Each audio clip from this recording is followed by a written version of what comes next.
बिस्मिल्लाहिर्रहमानिर्रहीम, अस्सलाम वालेकुम। आज मैं बनाने जा रही हूँ बहुत शानदार सी मिठाई मिल्क केक।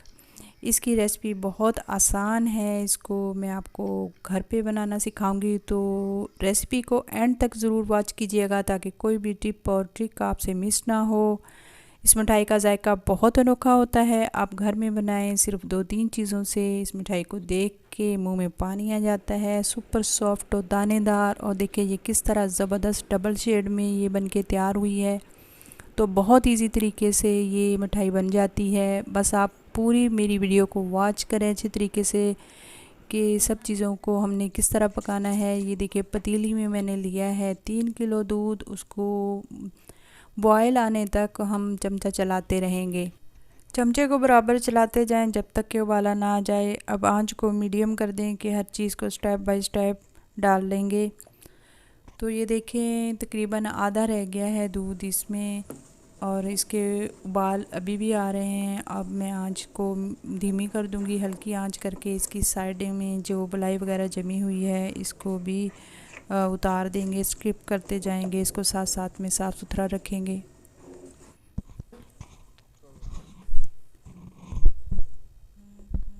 बहुत इजी तरीके से ये मिठाई बन जाती है, लेकिन थोड़ा सा टाइम ज़रूर लगता है। ये सब्र आज़मा काम है, लेकिन बन के बड़ी ज़बरदस्त ये मिठाई तैयार होती है। अब इसमें चीनी 250 ग्राम डाल देंगे और इसको अच्छी तरह मिक्स करते जाएंगे। अब इसमें डालेंगे साइट्रिक एसिड 1 पिंच, ज़्यादा नहीं इसमें डालना, ये टाटरी होती है, इसको बहुत थोड़ा डालेंगे। इसमें अगर आपके पास नहीं है तो नींबू डाल दें, या इसमें फटकरी भी डाल सकते हैं। और इसको बहुत हल्के चम्मच के साथ मिक्स करके थोड़ी देर के लिए हल्की आंच पे रख दें ताकि इसमें दाना बन जाए। और ये देखें काफ़ी हद तक पक गया है और हल्का हल्का सा इसमें दाना भी बना है। बहुत ज़्यादा दाना नहीं बनना चाहिए, ऐसे ना हो कि हमें ऐसे लगे कि ये फटा फटा दूध है। बहुत छोटे छोटे से हल्के हल्के से बारीक बारीक दाने बनते हैं इसमें। अब ये देखिए मैं आपको दिखा देती हूँ कि इस तरह छोटे छोटे से कहीं कहीं दाने बनेंगे, तो ये दानेदार केक बनके बिल्कुल केक की तरह बनके तैयार होगा। अब मैंने दूसरे बर्तन में इसको निकाल लिया था। उस पतीले का पेंदा बहुत पतला था और मैंने उसकी मोटी पेंदे वाली कोई भी कढ़ाई, लोहे की कढ़ाई सबसे बेस्ट होती है, वो मेरे पास नहीं है। मैंने दूसरी कढ़ाई में डाल के अब मैं इसको पकाऊंगी। ये देखिए कितना ज़बरदस्त इसका टेक्सचर आ रहा है।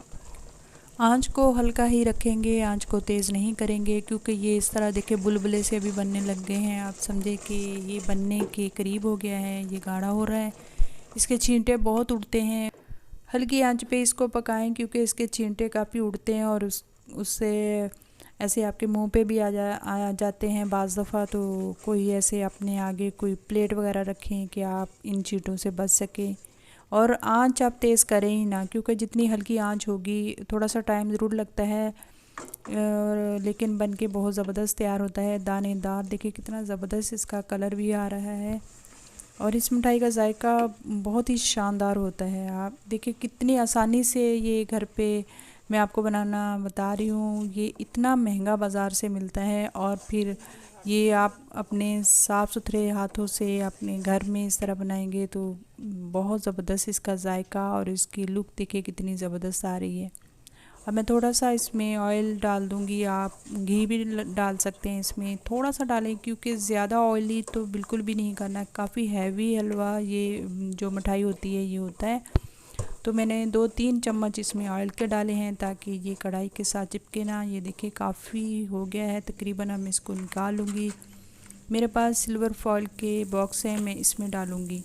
गरम गरम फ़ौरन से डाल लेना है, इसको हवा नहीं लगने देनी। डाल के फ़ौरन से ऊपर से भी सिल्वर फॉइल से ढक के रख देना है, और जितना गहरा ये बाउल हो उसमें डालें, क्योंकि इसमें डबल शेड वाला जो कलर आता है ये इसी तरह आता है कि इसको हम फ़ौरन से डाल दें और उस ऊपर से अच्छी तरह ढक के रख दें, और किसी मोटे कपड़े में ऊपर से नीचे से ऐसे ढक के रखें ताकि इसमें अच्छा सा कलर आए।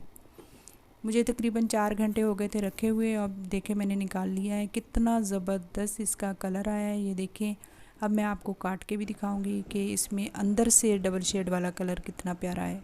ये देखें इसका कलर देखें 2 डबल शेड में आया है और इतना ज़बरदस्त बन के तैयार हुआ था। आप इन ज़रूर इसको ट्राई कीजिएगा, क्योंकि आगे ईद आ रही है। ईद पे इसको बना के बाज़ार से लेने के बजाय घर पे आप तैयार करें। और देखिए कितना इसका कलर, देखिए डबल शेड कितना ज़बरदस्त आ रहा है इसमें, और शाइन देखिए कि कितना इसकी शाइन आ रही है। आप इसको इस तरह काट के भी कई तरीक़ों से आप इसकी रख सकते हैं। ये देखिए मैंने ऊपर बादाम भी लगाया है। अब मैं आपको दिखाऊंगी कि इसकी शाइन देखिए, और अंदर से कितना सॉफ्ट और दानेदार है, बिल्कुल केक की तरह। बहुत अच्छा रिज़ल्ट आया है इसका, डबल शेड में इसके कलर बड़े ज़बरदस्त आए हैं। तो उम्मीद करती हूँ आप इसको बनाएंगे और एक दो दफ़ा ट्राई करें, और ईद पर इस मिठाई को बनाकर अपने घर में रखें।